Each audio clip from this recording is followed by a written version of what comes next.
안녕하세요. 안녕하세요. 반갑습니다. 반갑습니다. 사랑합니다. 사랑합니다.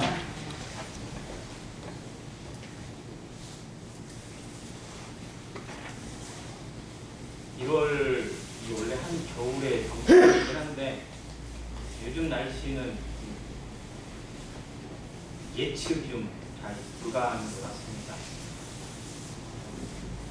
한때 잠깐 추웠다가 지금은 이게 겨울 날씨인가 하는 그런 느낌이 좀 들기도 하고요.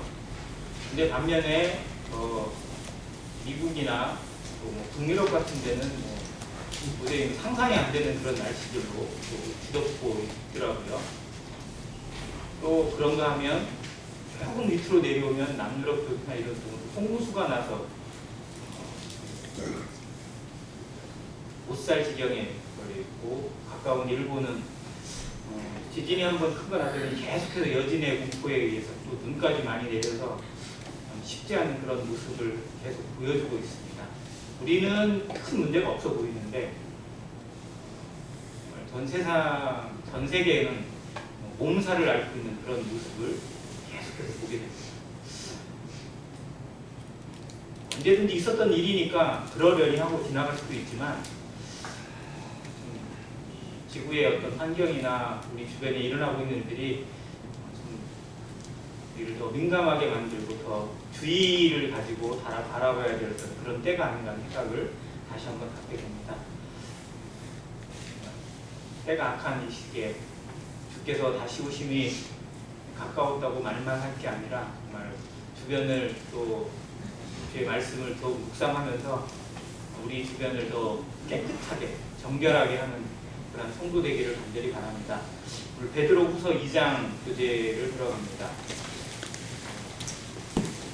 베드로후서 2장을 좀 개괄적으로 이 말씀을 드리면 이제 현재 계속 거짓 선지자, 거짓 선생들에 대한 조언과 경고, 그리고 그들이 당하는 심판에 대해서 말씀해주고 있는 내용이 2장 전체에 나옵니다. 그런데 이걸 베드로 사도가 유언처럼 기록한 후서의 말씀에 이 내용을 이렇게 많은 양으로, 정말 방대한 양으로 이렇게 기록을 하신 이유를 생각해 보면 당시에 이 교회가 이러한 부분에, 즉 잘못된 교리나 또 거짓 선지자들이나 거짓 선생들에 의해서 큰 어려움을 겪고 있던 때였던 것을 미루어 짐작할 수 있습니다. 사도 요한이 기록한 사도서신 요한서신서에도 그 영지주의 이단이나 이런 경교회를 계속 해두고 있는 부분이 2서 3서에 계속 나오거든요. 근데 사도 요한이 기록한 시기에는 베드로보다 약 한 30년 뒤니까 그때는 어떻게 보면 더 이해가 돼요. 그런데 초대교회 이 시기에도 베드로 사도나 사도 바울이 순교를 앞두고 있던 시절에도 이미 이단이 교회를 상당 부분 어렵게 만들고 있고 또 많은 부분에 거짓된 것들이 파고들고 있었다는 것을 짐작하게 합니다. 그런 면에서 이 시대의 우리의 교회는 어떤지, 이 시대의 기독교의 모습은 어떠한지, 꼭 우리에게 이러한 잘못된 것들이나 또 어떤 세속적인 것들이 파고 들어가는 그런 모습은 없는지 생각해 하시는 말씀이 여기에 있다고 생각이 됩니다. 그걸 생각하면서 한번 말씀을 보겠습니다. 지금은 주제 부분이 2장 1절에 다 포함되어 있는데요. 2장 1절을 같이 한번 읽겠습니다. 시작. 그러나 백성 가운데 또한 거짓 선지자들이 일어났었나니 이와 같이 너희 중에도 거짓 선생들이 있으리라. 그들은 멸망하게 할 이단을 가만히 누려들여 자기들을 사신 줄을 부인하고 임박한 멸망을 스스로 취하는 자들이라.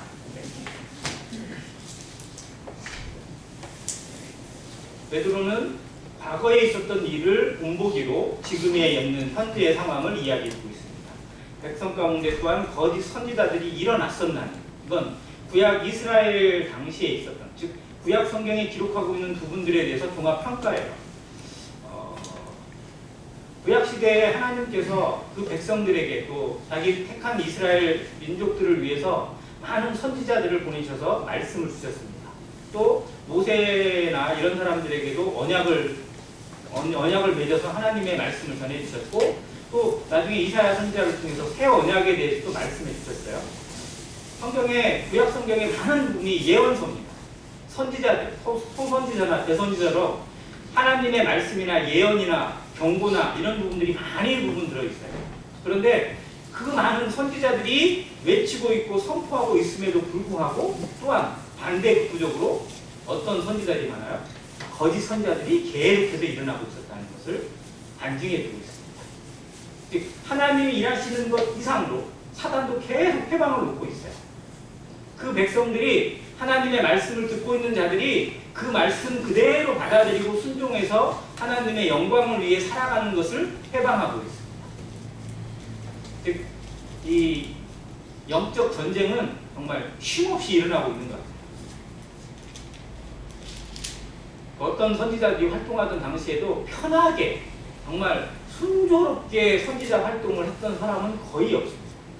왜? 계속해서 반대적인 그런 일들이 일어나고 또 따르지 않는 백성들이나 거역하고 있는 백성들이 참 많은 현실 속에서도 쉬지 않고 또 포기하지 않고 일을 해야 했습니다. 자, 그런 거짓 선지자들의 활동에 대해서 성경이 많은 부분에 경고를 해주고 있습니다.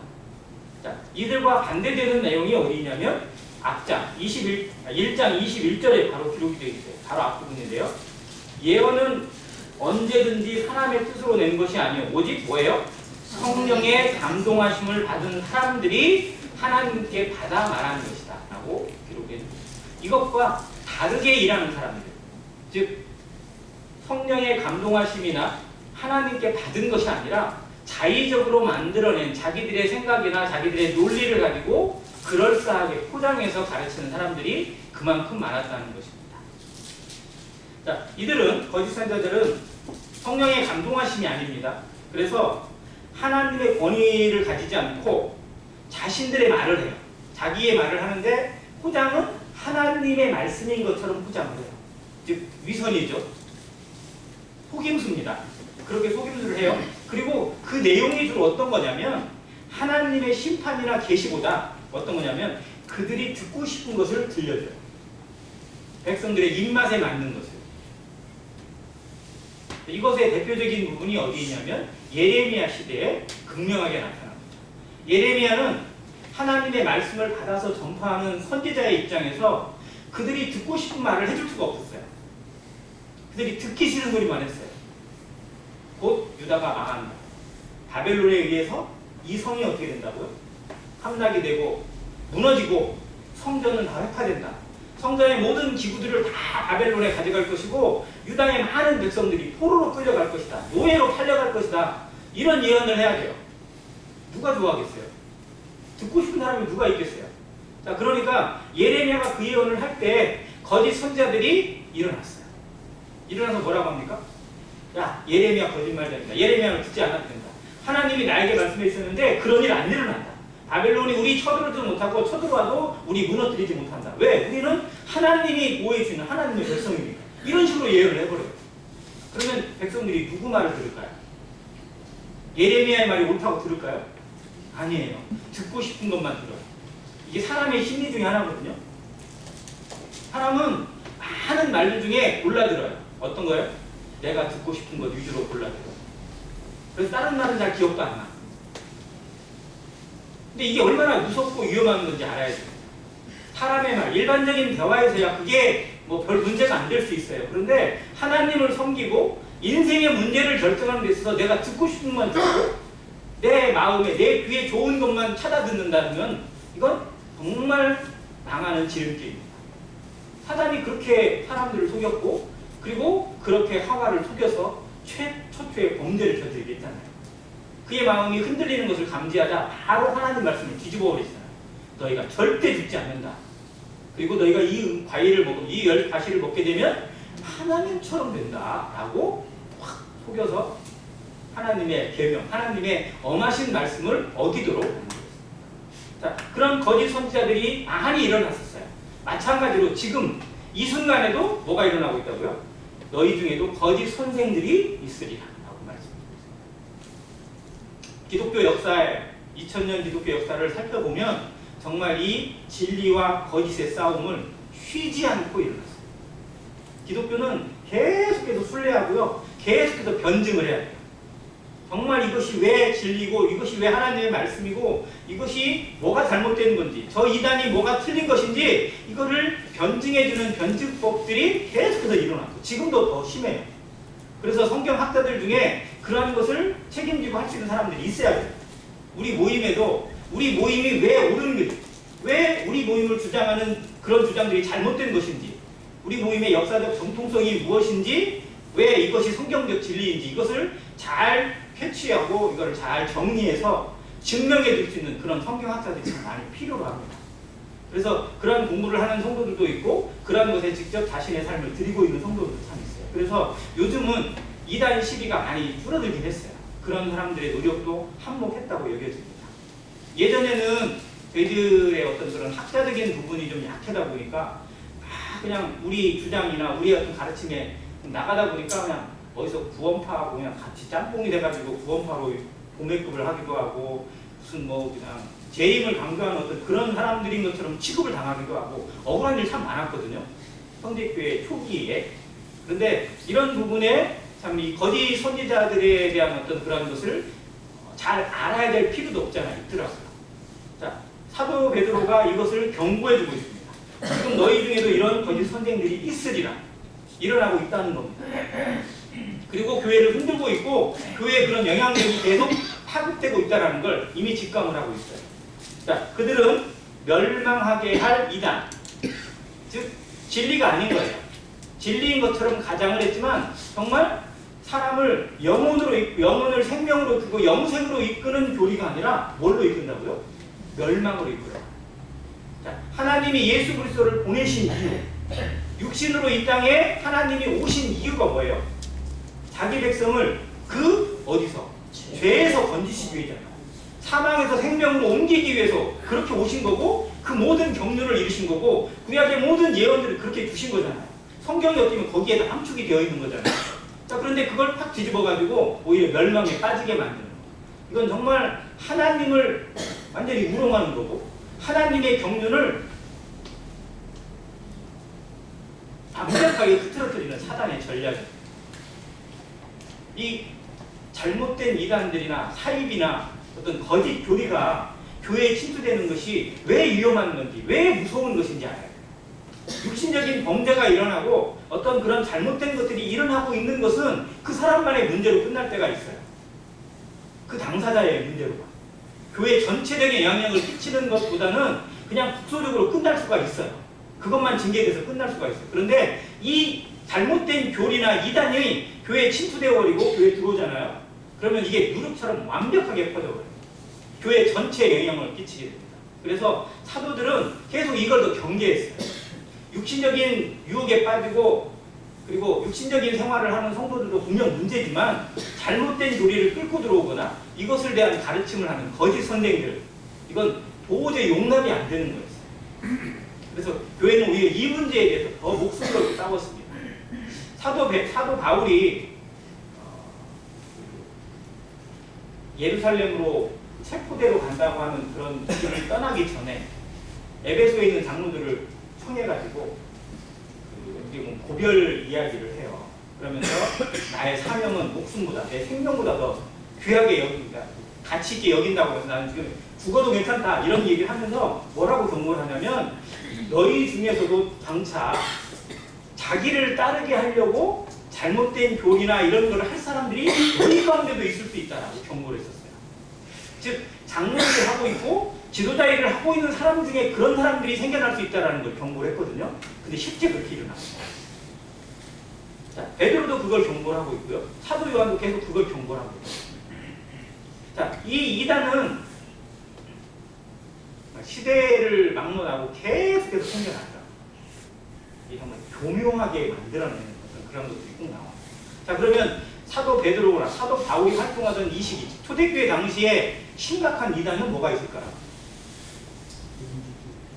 두 가지가 보통 성경에 이렇게 등장을 합니다. 첫 번째가 계속해서 나오는 영지주의예요. 흔히 그노시스라고 이렇게 부르는데요. 조금 좀 정확하게 이야기하면 좀 애매하긴 한데 뭐냐면 당시에 사람들에게 최고의 학문이 뭐였냐면 철학이었어요. 왜냐하면 그때 당시가 헬라 문화권이잖아요. 그리고 그리스 철학자들이 세상에서 제일 똑똑한 사람들로 취급받거든요. 그러니까 예수님 오시기 한 200~300년 전에 그 유명한 철학자, 너 자신을 알라고 소크라테스를 비롯해서 플라톤, 아리스토텔레스 그 제자들이 그리스 철학의 그 대표자들로 쫙 깔려 있었어요. 사도 바울도 그들과 논쟁을 했고 그들과 싸웠습니다. 자, 그런데 이 철학하고 하나님이 주신 이 신앙, 아니 신앙이죠. 이 신앙을 짬뽕을 시켜버렸어요. 어떻게 그런 식으로 만들어진 그런 것이 바로 이 영지주의입니다. 자, 그러면 성경도 어려운데 철학은 더 어렵잖아요. 어떻게 보면. 자, 일반적인 사람들이 그런 교리나 그런 가르침을 제대로 이해를 못해요. 너무 어려워. 자, 그런데 이 영지주의는 어떤 게 있냐면 그러한 어떤 수준에 도달을 해야 된다는 걸 계속 가르쳐요. 그래서 계속 사람들을 계몽해야 되고 알려줘야 되고 깨우치게 해야 되고 가르쳐줘야 한다는 걸 강조를 해요. 즉 은혜를 전하는 게 아니라 계속해서 지식을 전하는 거예요. 그 똑똑해야 돼요. 이거 제대로 모르면 나는 그건 아닌가 봐. 나는 모르는 거. 나는 못 받았나 봐. 이런 식으로 그냥 자기 스스로 떨어지게 만들어요. 이게 진리일까요?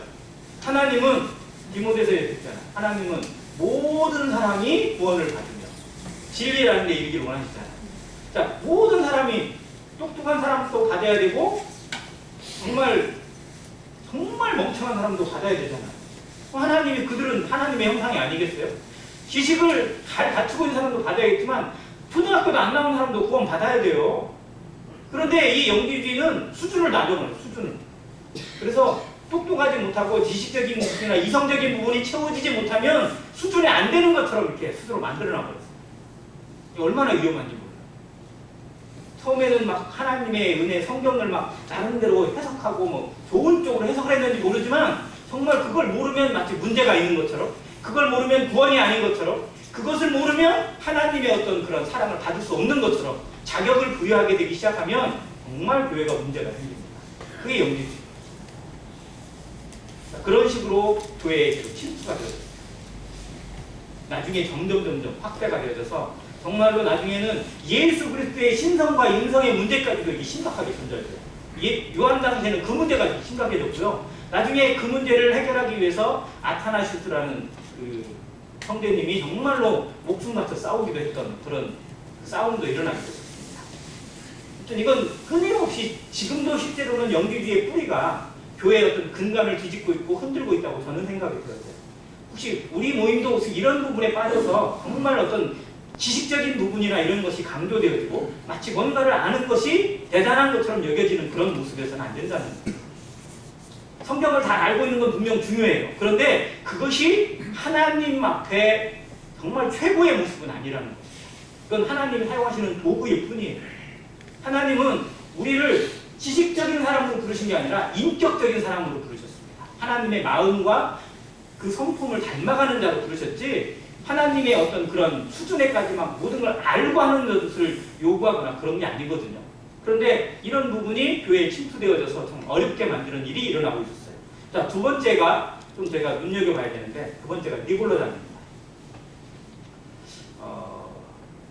이게 왜 니골라당이라고 불렀는지가 참 그래요. 왜냐하면 니골라라는 사람은 7 집사로 택함받은 마지막 7번째 사람이거든요. 그 사람은 원래 유대교 사람이에요. 근데 원래 유대교도 아니고 다른 쪽에 있다가 유대교로 들어갔다가 이 사람이 구원받고 기독교로 들어온 사람이거든요. 그런데 그 사람의 추종하는 제자들에 의해서 잘못된 것들이 파생되면서 니골라당이라고 하는 이름이 생겼다고 그렇게 유추를 하거든요. 그런데 이 니골라당의 특징이 뭐냐면 두 가지로 나옵니다. 첫 번째는 방임주의예요. 즉 구원받았으니까 어떻게 해도 살아도 괜찮다. 이 시대로 얘기하면 그런 비판을 받는 데가 어디죠? 구원받은 구원만 강조해요. 구원만 받으면 되냐. 그냥 만사형통인 거예요. 그래서 삶이 어떻든 간에 육신적인 모습이 어떻게 되냐, 죄가 어떻게 드러나든지 거룩을 취하지 않고 멋대로 살아도 괜찮은 것처럼 하는 방임주의로 흘러갈 수 있는 그런 위험성을 이 니골라당이 가지고 있었고요. 두 번째는 더 심각한 문제인데 계급주의입니다. 이 니골라당의 어떤 그런 세력권에 의해서 실상 교회에 성직자 제도 같은 그런 제도가 생겨나고 그 안에 계급들이 나타나게 됐어요. 그래서 누군가가 누구를 지배할 수 있고 누군가를 통제할 수 있고 뭔가를 다스리고 하는 그런 조직적인 체계를 이곳에서 갖추게 됩니다. 그걸 대표적으로 실천한 데가 어디예요? 천주교. 천주교가 만들어지는 첫째 배경에 뭐가 있냐면 교부가 있어요. 교부. 자, 사도들의 영향력 안에서 모든 교회는 하나였습니다. 모든 구원받은 자들이 형제 자매였어요. 그런데 교부들의 시대로 흘러가면서 어떤 교부가 더 뛰어나냐, 어떤 교부가 더 세냐, 이걸로 싸움이 벌어서 전쟁이 났어요. 그래서 대표적인 도시의 로마와 그다음에 또 안디옥, 또 알렉산드리아, 또 그다음에 그런 4개의 도시에 있는 교부들이 그래도 우리가 정통이다 뭐 이래가지고 싸워가지고요. 결국은 최종 승자가 로마가 되고, 그러면서 그 로마의 카톨릭을 따르는 어떤 그런 무리와 함께 우리는 거기 도저히 인정 못하겠다, 정통은 이쪽이다 해가지고 그 우리가 저 그리스 정교회라고 하잖아요. 그 정교회를 따르는 것이 그렇게 분리가 되어버렸어요. 무슨 그런 것이 이 계급을 추구하고 높은 것을 추구하고 지배력을 추구하는 사람들에 의해서 나타나는 이단의 모습이었습니다. 이 초대교회의 이런 모습이 드러납니다. 계시록 2장에 보면 7교회 중에 에베소 교회가 제일 먼저 나오는데, 에베소 교회에 니골라당의 행위를 미워하는도다라는 기록이 있어요. 즉 그 행위가 이미 교회에 침투되고 있었음을 보여주는 겁니다. 그리고 그 뒤에 가보면 두아리라 교회, 버가모 교회 당시에 니골라당의 교리, 니골라당의 교훈을 따르는 자들이 나타났다고 기록되어 있어요. 즉 급속도로 퍼져서 교회 안에 이미 그런 교리가 뿌리를 내려가고 있음을 보여주고 있습니다. 아무튼 그런 이단들의 모습, 잘못된 교리들이 누군가에 의해서, 즉 사단의 해방에 의해서 계속 교회에 침투되고 있는 것을 경고해주고 있어요. 이 뿌리를 알아야 됩니다. 이것이 얼마나 위험한지 알아야 돼요. 우리 육신적으로 좀 막 도덕적인 죄를 짓거나 실수가 있거나 육신적인 모습이 나타나가지고 부끄러울 때가 있잖아요. 근데 이건 드러나는 부끄러워. 그런데 잘못된 교리를 숨기고 들어오는 자는 계속 속이고 있기 때문에 드러나지 않거든요. 이게 예수님의 비유 가운데 가라지. 처음에는 잘 몰라요. 뿌려져서 싹이 나올 때만 해도 이게 곡식인지 가라지인지 처음에 잘 구분이 안 되는 그런 모습이 있기 때문에 정말로 주의 깊게 봐야 될 그런 모습들 자체가 있습니다. 아무튼 이 모습을 다시 한번 생각하고요. 그 다음에 그 말씀을 근거로 해서 뒷부분은 계속해서 그걸 설명해주고 있고 그들의 정체를 보여주고 있는 말씀들, 그리고 하나님께서 그들에 대해서 어떻게 하실 것인지에 대한 심판의 모습까지도 다뤄주고 있습니다. 자, 2절에 보니까 여럿이 그들의 호색하는 것을 따르리니 이로 말미암아 진리의 도가 비방을 받을 것입니다.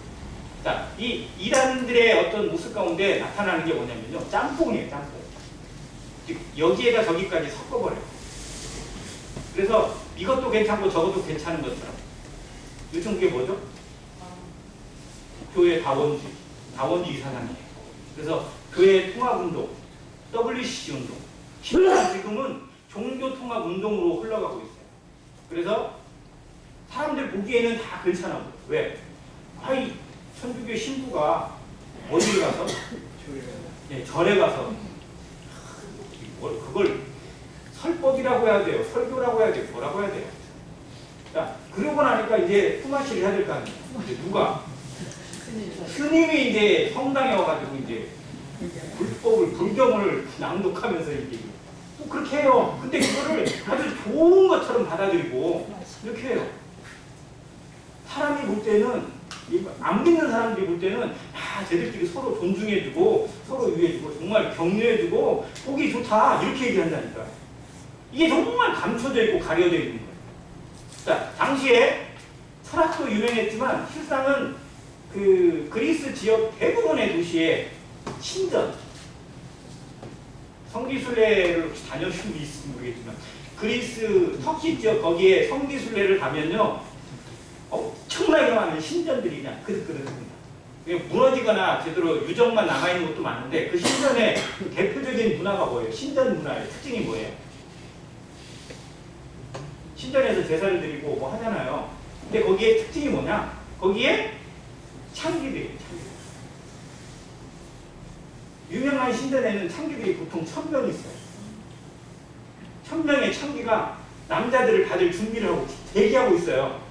나그네들을 위로해주고 그 신의 이름으로 복을 주는 거예요. 이들은.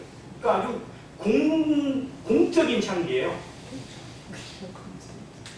자기 돈 벌려고 하는 게 아니야. 그들은 진짜 막 그 신의 이름으로 사람들에게 위로를 주고 막 복을 주는 어떤 그런 일을 하고 있다는 걸로 막 그들을 세뇌를 시켜버렸죠.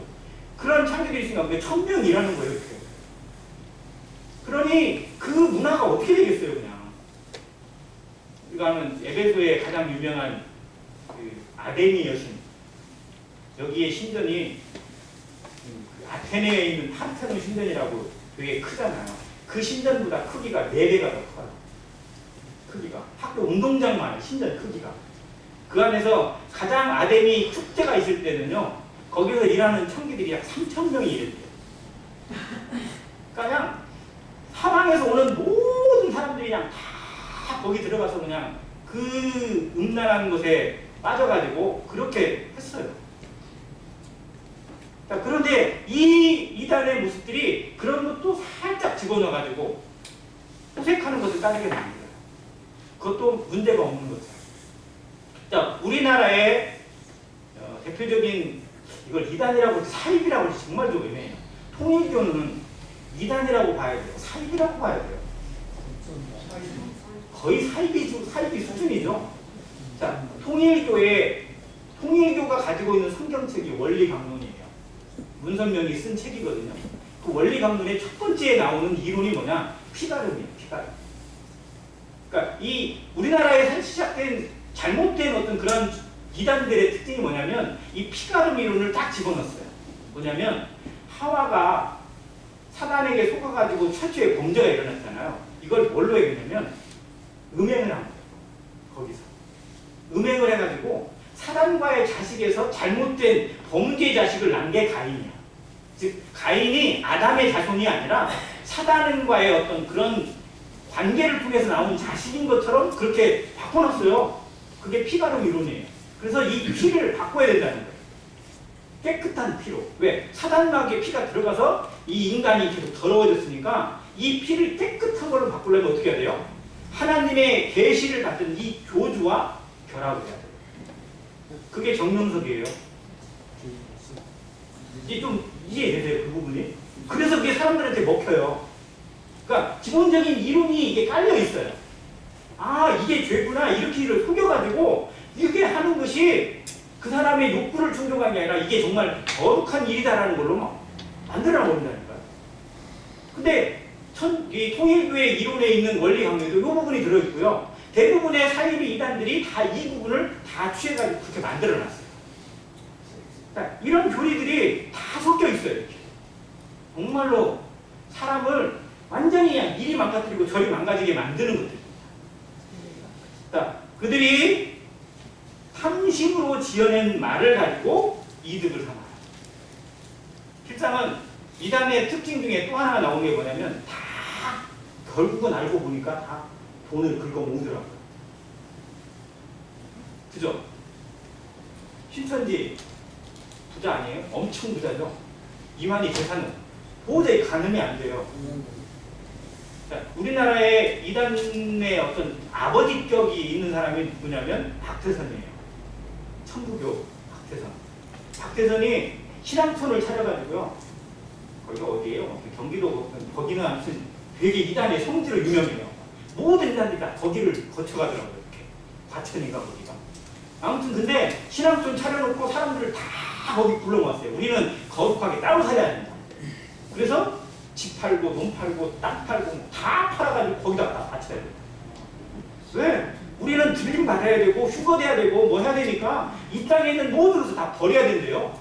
그리고 그 버린 것을 사회에 환원하면 되는데 환원하면 안 되고 하나님께 바쳐야 된대요. 그래서 하나님이신 박태선 교주한테 다 바쳤어요. 그리고 거기서 공동생활을 해요. 그러면서 유명한 생수를 팝니다. 생명수래요. 실제로는 수돗물을 틀어놨는데 수돗물을 틀어놓고 그 옆에서 물을 받아주는데 박태선이 옆에 서가지고 기합을 한번 주신대요. 통에다가 기합을 한번 딱 주면 10,000원. 3번인가 주면은 50,000원. 이렇게 다 늘어요. 그거를 막 서로 먹으려고 막 줄을 서가지고 물 장사를 했대요. 그 돈 가지고 그 아들내미는 미국 가서 헛짓거리하고 다녔어요. 박태선 아들 한번 찾아보세요. 미국에 가지고 그냥 그 여배우들이랑 놀아나고 막 그러면서 온갖 나라 망신을 시켰던 아들이 바로 이 박태선의 아들이 둘째 아들이에요. 아무튼 그 짓을 했어요. 즉 아무튼 이 사람은 희한하게 교묘한 방법으로 돈들을 다 긁어모으고 재산을 갖다 다 긁어모으더라고요. 다민선교회 유명하잖아요. 사람들 그냥 휴거되니까 다 갖다 모아서 다 팔았어요. 근데 정작 이장님이는 지거 재산 처분해서 안 했어요. 지는 안 했더라고요. 교주라는 사람은 처분 안 하고 그 신도들이 너무 믿음이 가지고 다 처분해서 교주한테 다 바쳤어요. 아무튼 이 이들 돈을 추구하고 재물을 추구하고 뭔가 욕심을 추구하고 있는 이 모습을 알아야 돼요. 그 정체를 알아야 됩니다. 근데 거기에 빠진 사람들 이걸 못 보더라고요. 정말 안타까운 거예요. 그래서 이런 모습들 자체가 이 이단의 모습들 그리고 교리들의 모습들 그때도 그랬는데 지금은 더 많아요. 이 시대에 얼마나 많은 이단들, 얼마나 많은 재림 예수가 있는지, 얼마나 많은 하나님들이 사람들을 우롱하고 있고 속이고 있고 그리고 그들의 영혼을 파괴하고 있는지 알아야 됩니다. 교회가 정말 정신 차려요.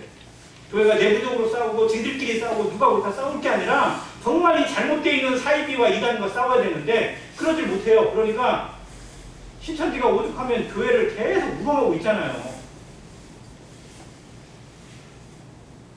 얼마나 교회가 못났으면 한국 기독교가 얼마나 못났으면 신천지가 그냥 저렇게 판을 치도록 내렸을까라는 생각도 우리가 해야 됩니다.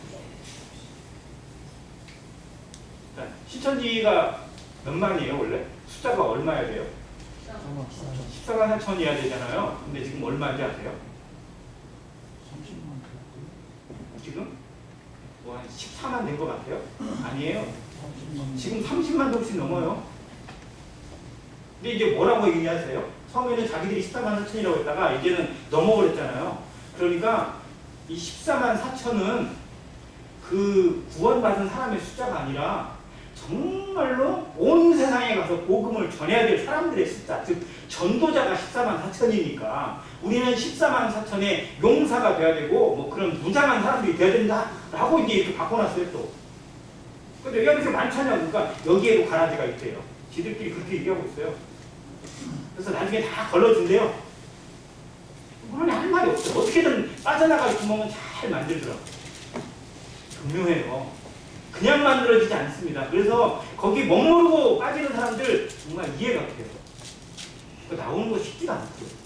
아무튼 그러한 것들을 정말 성도들은 더 주의 깊게 알아야 되고 그리고 그 실체를 파악할 수 있어야 됩니다. 자, 그러면서 하나님께서 그것에 대해서 어떻게 심판하시고 어떻게 했는지 4절과 5절, 6절에 비유로 예를 들어서 설명해 주고 있어요. 4절에는 범죄한 천사에 대한 하나님의 심판입니다. 즉 루시퍼, 계명성과 그 따르는 타락한 천사들이죠. 즉 우리가 얘기하는 사탄 마귀와 귀신들 이들에 대해서도 여기서 얘기하면서 얘기해주고 있고 5절에 가면 옛 세상이라고 하면서 노아 시대에 그 범죄하고 잘못돼서 타락하고 그리고 하나님 없이 살아가는 그 범죄한 인생들을 하나님이 물로 심판하시고 노아와 그 식구들만 방주를 통해서 건지신 부분을 얘기해 줍니다. 그리고 그 다음 시대에 가면 소돔과 고모라를 비유로 소돔과 고모라를 예로 들어 설명해 주고 있어요. 자, 소돔과 고모라라는 도시는 뭐 그때 당시를 세상의 죄를 대표하는 그런 대표적인 도시로 이렇게 드러나 있습니다. 그러면 소돔과 고모라만 망했을까요? 아니에요. 그 옆에 있는 스보임인가요? 들어보셨죠? 스보임 또 하나가 또 있어요. 그런 성들도 실제로 다 멸망을 당했거든요. 자, 대표적인 게 소돔과 고모라에서 우리는 소돔과 고모라만 생각하는데 아무튼 하나님 없이 불순종하고 타락하고 성범죄적인 어떤 그런 모습에 머물러 있는 도시에 대해서 그런 세상에 대해서 하나님이 그냥 지나가지 않으신다라는 거예요. 하나님이 참으시는 것이 한계가 있고 반드시 심판하신다는 것을 이 사건을 통해서 증명해 주고 있습니다. 지금도 하나님께서 정말 이 세상에 대해서 반드시 심판하시고 그럴 날이 반드시 온다라는 걸 가르쳐주고 있습니다. 근데 뒤에 3장에 넘어가 보면 우리가 그걸 알지만 뒤에 보시면 어떤 이에 생각한 것처럼 더딘 것이 아니라라고 하는 말씀을 통해서 지금 주님께서 심판하셔도 젠장 심판하셔야 되는데 아직까지 참으신 게 뭐냐? 하나님께서 정말 한 사람도 멸망. 왜? 이제 오는 심판은 지금까지 있었던 그런 심판하고 차원이 다르다는 거예요. 정말 전지구적인 멸망에 임할 그런 심판이 있기 때문에 하나님이 참고 또 참으시면서 한 사람의 영혼이라도 더 구원받고 하나님을 아는 데 이르기를 원하시는 하나님의 마음이다. 이거를 이해하라고 얘기하고 있습니다. 자, 소돔과 고모라에 대해 얘기하면서 후세에 경건하지 아니할 자들에게 오늘 삼으셨다고 기록했습니다. 자, 그러면 소돔과 고모라가 더 타락했을까요? 지금 이 시대가 더 타락했을까요? 이 시대가 더 타락했다고 할 수 있겠죠. 지금의 죄는요, 정말로 그냥 상상을 초월할 정도로 그렇게 나타나는 거예요. 자, 저는 어떤 생각이 드냐면, 이 얘기를 꼭 정치적 발언하면서 하기가 좀 뭐하긴 한데, 어떤 분이 학교에 계실 때 그 학교에서 있었던 사건 비슷하게 얘기하면서 초등학교인데도 그런 사건이 있어요, 없어요? 아니, 초등학교인데도 있어요, 없어요? 있습니다. 있어요? 중학생들에게 성범죄나 이런 것들이요, 가려서 그렇지 어마어마해요. 중학생들이 이게 그냥 단순 성범죄가 아니라 어느 정도까지 하냐면 마약 흡입하고 성범죄를 해요. 지금 중학생들에게 마약 유통되는 것들이 아주 노골적으로 이루어지고 있어요. 우리 생각할 땐 애들이잖아요, 완전히. 그래서 얘들은 걸려도요, 촉법소년이라고 해가지고 형사처벌을 안 받아요. 근데 정말 저는 이 법을 그냥 계속 놔둬야 되나 이 생각이 들 때가 너무 많아요. 정말 그거 믿고 아주 그냥 우습게 여기고. 어제 뉴스에 혹시 그거 보셨어요? 지하 주차장에서 막 애들이 그냥 소화장 가지고 막 뿌리면서 놀고 있어요. 이게 애들의 유행이래요, 지금. 지하 주차장에서 거기에 소화기 이렇게 있잖아요. 그 소화기를 막 틀어가지고 막 차들에다 막 뿌리고 다녀요. 그리고 사진 찍어가지고 막 좋다고 놀고 있어. 그게 한쪽에서만 이런 게 아니라 애들끼리 막 퍼져가고 있대요, 지금. 이게 무슨 재미예요, 이게? 정말 그런 모습이요, 어른들의 죄로 생각됐던 일들이 지금은 나이랑 이런 것은 아무 관계가 없어요, 그냥. 정말로 그냥 수준이 너무 이상해졌어요. 너무 무서워요. 요즘은 제일 무서운 애들이 누구라고요? 중2가 제일 무섭고. 얘들은 어떻게 해야 될지 모르겠어요. 왜냐면 등치도 중학교 2학년이고 저보다 등치 큰 애들 있어요, 없어요? 네, 학생 캠프 갔더니요, 여학생이 막 저보다 더 커요. 막. 요즘 여학생들 왜 이렇게 키가 큰지 모르겠어요. 등치가 장난이 아니에요. 그러니까 정말로 막 쉽게 말하지도 힘들고 이런 시대예요, 지금. 자, 이런 시대의 모습에서 정말 하나님이 참으시는 것이 정말 얼마나 큰 인내인가 생각합니다. 자, 그런데 제가 이 말씀을 공부하면서 조금 좀 애매한 부분이 바로 이 뒷부분인데, 여기에 롯을 기록해주고 있어요. 자, 7절. 무법한 자들의 음란한 행실로 말미암아 고통당하는 의로운 롯을 건지셨으니. 자, 그리고 8절에 보면 이는 이 의인이 그들 중에 거하여 날마다 저 불법한 행실을 보고 들으므로 그 의로운 심령이 상합니다.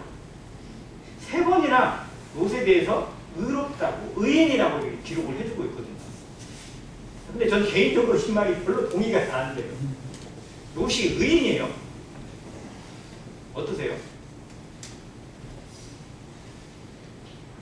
나는 정말 롯은 불 가운데 얻은 구원자거든요. 불 가운데 얻은 구원의 대표적인 인물이 바로 롯이고, 그가 정말 구원 받은 것인지 이것에 대해서 참 의구심이 들 때도 참 많아요. 왜냐하면 그는 그 많은 기회들을 다 걷어차고 자기 고집 때문에 망했고, 그 끝내는 자기 고집을 꺾지 않고 방관자가 되어가지고 결국 딸들과의 관계에서 말도 안 되는 두 민족을 낳았잖아요. 모압과 암몬이라는. 자, 이런 모습 자체의 부끄러움으로, 그리고 성경이 롯에 대한 기록 자체가 사라지거든요. 그 뒤로. 자, 그러면 그에 대해 보여줄 수 있는 것들은 정말 요만한 교훈도 없고 이만큼에 대한 어떤 본보기도 못 되는 인생인데, 여기에서는 베드로후서에서는 그를 의인으로, 의로운 사람이라고 이렇게 기록을 해주고 있어요.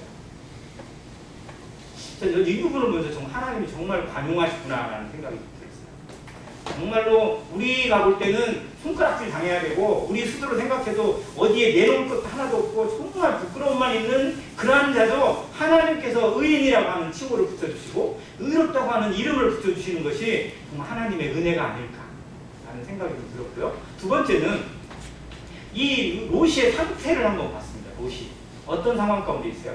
어디 성 안에 있어요? 롯이? 소돔성 안에 있어요. 자, 소돔성에서 계속해서 자기 딴에는 소돔성에서 뭔가를 해보려고 노력을 했을 것 같아요. 사람들과 좀 뭔가 좀 바꿔가면서 그들도 좀 변화시켜 보려고 하고, 정말 자기가 알고 있는, 자기가 믿고 있는 하나님에 대해서 이야기를 해보려고 하고 그랬는데 들어먹혀요? 네, 택도 없죠. 그래서 나중에 그걸 불쌍히 여긴 아브라함이 기도를 하잖아요. 처음에는 의인 50명을 놓고 기도를 했다가 45명으로 줄였다가 40명으로 줄였다가 나중에 몇 명까지 내려가요? 10명까지. 자, 그런데 그 소돔성에 의인 10명이 있어요, 없어요? 없어요. 10명은 그냥 한 명도 찾기가 힘든 그런 지경입니다. 자, 거기에서 정말로 아브라함의 기도 가운데서 또 나름대로의 어떤 것을 바꾸기 위해서 노력했던 그러한 롯의 모습에 대해서 하나님이 안타까이 여기시는 그 시선이라면, 지금 이 세상을 살아가고 있는 성도들의 모습을 하나님이 어떤 눈으로 보고 계실까라는 생각이 들었어요. 우리 가끔 뉴스를 보면 또 어떤 세상에서 말도 안 되는 사건이나 이런 소식 들으면 어떠세요? 마음이 어떠세요?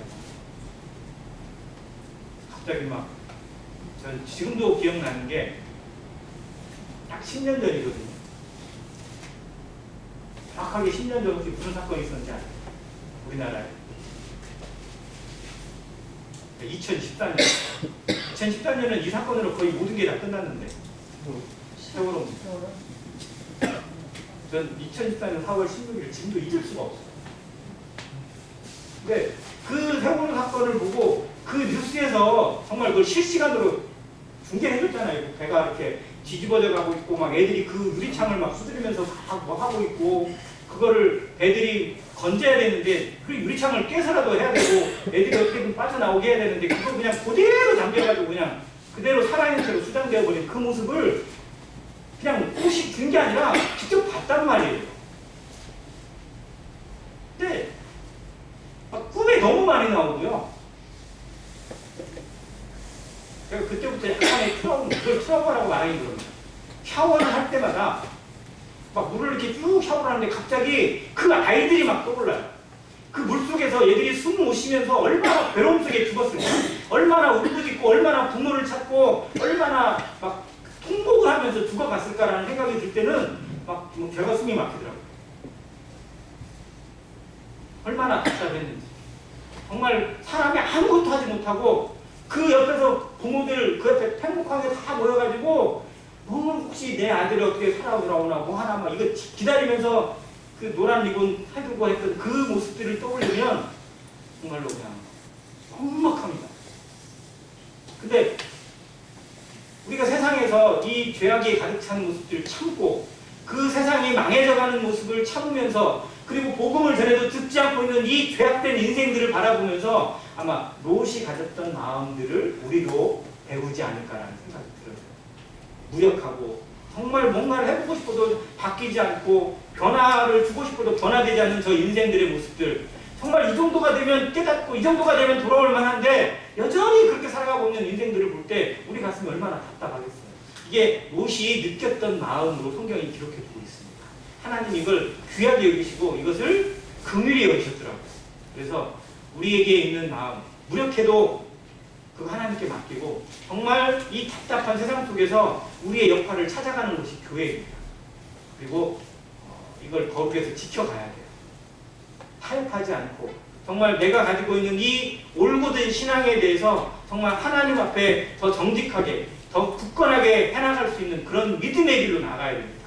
세상은 이제 더 이상 뭐 버틸래야 버틸 기력도 없어요. 이게 얼마나 남았는지 카운트다운에 들어갔습니다. 유엔에서 정한 시계가 있어요. 지구 멸망 시기에 10여 년 전만 해도 약 이게 한 15분 남았다고 돼 있었어요. 15분 정도 남았대요. 그런데 2023년인가 2023년인가 기준에 이 유엔의 시계가 5분 안짝으로 들어갔습니다. 아무튼 우리뿐만 아니라 기독교인뿐만 아니라 모든 세상 사람들도 정말 이 지구가 망조가 들었고 지구가 망할 날이 멀지 않았다. 다 알아요. 근데 하나님께 돌아오질 않아요. 정말 아이러니해요. 정말로 우리가 무엇을 위해 기도해야 되고 어떠한 신앙의 올고등으로 지켜주고 그들에게 전해야 될 건지 다시 한번 기도하는 시간이 되길 바랍니다. 그래서 마지막 기식에 정말로 일어나서 빛을 발하는 안행교의 모습으로 그리고 마지막 시대에 하나님 앞에 합당한 모습으로 살아가는 모든 성도들의 삶이 되기를 간절히 바랍니다. 감사합니다.